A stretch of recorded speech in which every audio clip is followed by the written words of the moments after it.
सबसे पहले एंगल को मार्किंग लगाइए। इसके बाद हम कटिंग की प्रोसेस करेंगे। कटिंग करने के लिए हाथ ग्राइंडर को बराबर चलाइए। ग्राइंडर को चलाते समय ध्यान दीजिए कि वो मार्किंग के अंदर से ही चले। ग्राइंडर चलाते समय ध्यान दीजिए कि वो उसकी फिंगर आपके ऊपर ना उड़े। एंगल देखिए, एंगल कितना लंबा है, इसके कारण कभी कभी तकलीफ हो जाती है कि एंगल पलट सकता है। इसके लिए बराबर प्रॉपरली इसको संभाल के रखें, एंगल को पैर से दबा के रखें। फिर एंगल कटने के बाद अपन उसकी बाबरी जो बोलते हैं उसको, जो हाथ पर लग सकती है, उसको बराबर प्रॉपरली फिनिश कीजिए। उससे एंगल लेवल में रहता है और उसकी गैप नहीं आती है एंगल में। फ्रेम बनाते समय इस चीज़ का भी ध्यान दीजिए। फिर उसके बाद प्रोसेसिंग में बराबर एम्ब्री व्हील से आप फिनिश कर सकते हैं। उसके बाद सब एक एक करके सबकी बाबरी निकाल लीजिए। बाबरी निकालने के लिए प्रॉपरली ग्राइंडर का यूज़ कीजिए। ग्राइंडर को ज़रा सा भी इधर उधर ना होने दे। अभी हमारी फ्रेम टैकिंग हो चुकी है। फ्रेम टैकिंग होने के बाद किस तरह से दिखेंगी। टैकिंग करने के लिए बराबर गुनिया यूज़ कीजिए। गुनिया यूज़ नहीं करेंगे तो आपकी फ्रेम एंड वेंड हो जाएंगी। फिर उस टैकिंग करने के बाद आप प्रॉपरली वेल्डिंग कीजिए।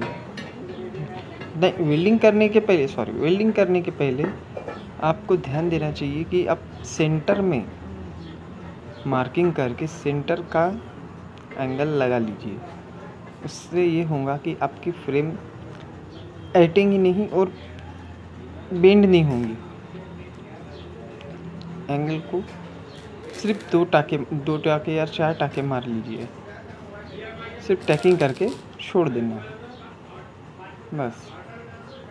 टैकिंग करके छोड़ने के बाद एक ऊपर टैकिंग कीजिए, एक नीचे की तरफ टैकिंग कीजिए।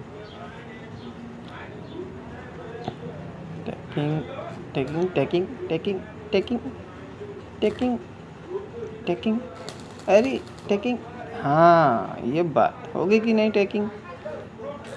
अब थोड़ा बहुत ऊपर भी एक टाका मार दीजिए, हो गया। इससे आसान और क्या हो सकता है। वेल्डिंग बहुत आसान चीज़ है। फिर उसके बाद पैर लगाने की प्रोसेस। पैर लगाने के लिए एकदम गुनिया का यूज़ कीजिए, चाहे जो यहाँ वहाँ ना जाए। एकदम प्रॉपरली पकड़ के उसके बाद एक व्यक्ति को लीजिए और ऊपर वाली फ्रेम पकड़ने के लिए लीजिए और ऊपर वाली फ्रेम को टैकिंग कीजिए।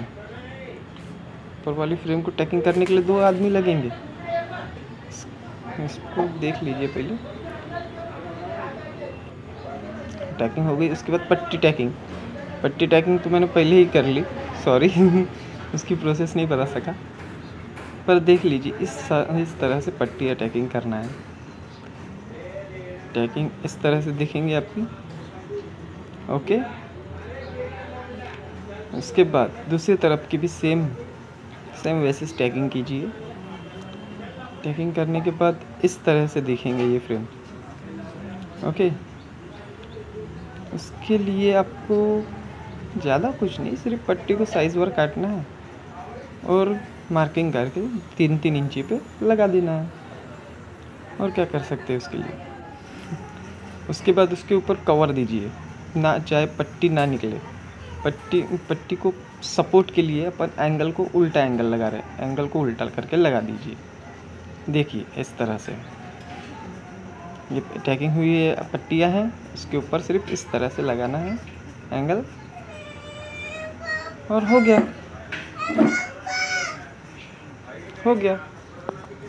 उसके बाद इस तरह से दिखेंगे फ्रेम। टैकिंग कंप्लीट होगी हमारी, देख लीजिए टैकिंग कंप्लीट हो गई हमारी।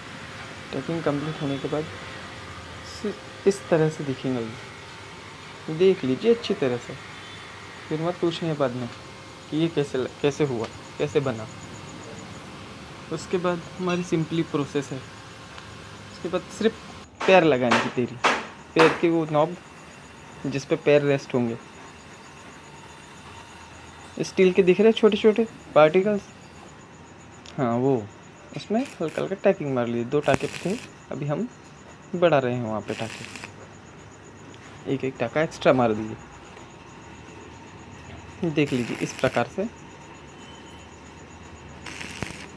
ठीक है। 2 टाँके मार दीजिए चारों तरफ से मारने के बाद इसमें थोड़ा सा ताकत आ जाएंगी। Boost is secret of high energy.